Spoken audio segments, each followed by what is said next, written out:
Pose with the fans. Pose with the pose with the pose with the fans. Pose with the pose with the pose with the fans. Pose with the fans. Pose with the fans. Pose with the pose with the pose with the fans.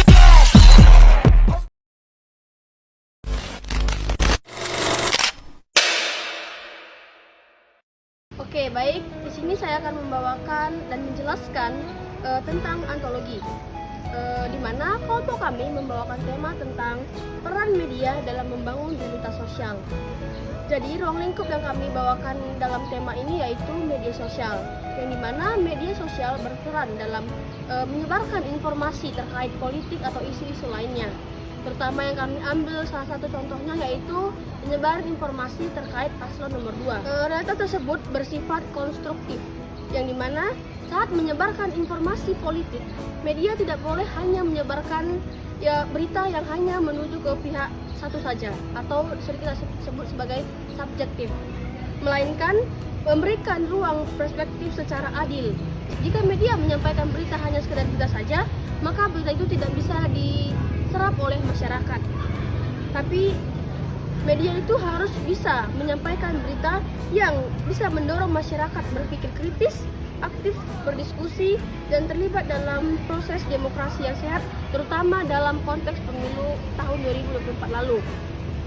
Dan perspektif ontologis yang mendasari pembahasan kami itu ialah media, adalah idealisme, yang dimana dalam konteks ini media dilihat sebagai pembentuk realitas, bukan hanya sebagai penyampai fakta objektif saja.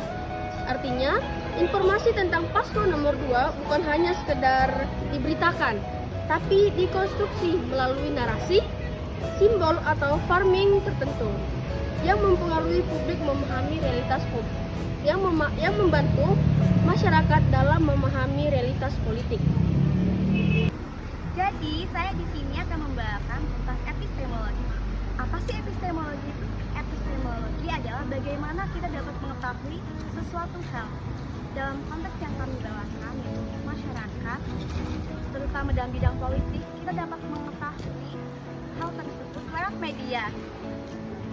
Terutama dalam saat pemilu, yaitu calon pasangan nomor 2, kita dapat mengetahui siapa sih pasangan nomor urut 2 itu, bagaimana latar belakangnya, dari mana asal-usulnya, dan juga lewat sosial media kita juga dapat mengetahui apa aja sih visi misinya. Nanti kalau misalnya mereka terpilih, mereka membawakan program apa, dan juga lewat media kita dapat mengetahui kontroversi dan isu-isu terkait pasangan calon nomor urut 2. Jadi sudut pandang yang kita ambil dalam tema ini adalah sudut pandang kritis, yang dimana lewat media kita bisa tahu visi dan misi paslon nomor urut 2, yaitu salah satu visinya adalah makan gratis buat seluruh siswa di Indonesia.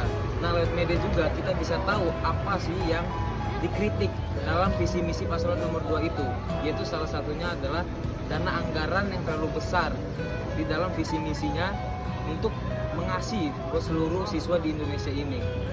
Jadi lewat media kita bisa tahu informasi politik tentang terkait paslon nomor urut 2. Oke, di sini kita akan membahas tentang bagian aksiologi, yang dimana pengetahuan itu sangat penting bagi masyarakat, terutama perannya di dalam sosial media untuk mengetahui bagaimana sih pemilu tentang paslon nomor urut 2 ini.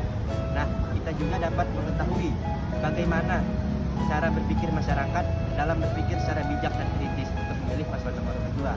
Yang kedua, ada nilai etika. Nah, di dalam nilai etika ini terdapat sebuah peranan penting dari media untuk menyampaikan informasi secara fakta dan tidak menyebarkan isu hoax.